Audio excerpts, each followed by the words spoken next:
för sig. Det finns en människa vi kan tacka för allt detta.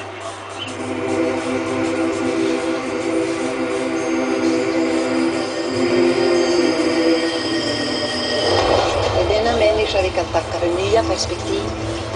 Det är denna människa vi kan tacka för att vi har en valmöjlighet. Det är denna människa som ger oss ett alternativ till likriktning och kortsiktighet. Det är denna människa vi kan tacka för att en vanlig dag kan bli en stor dag.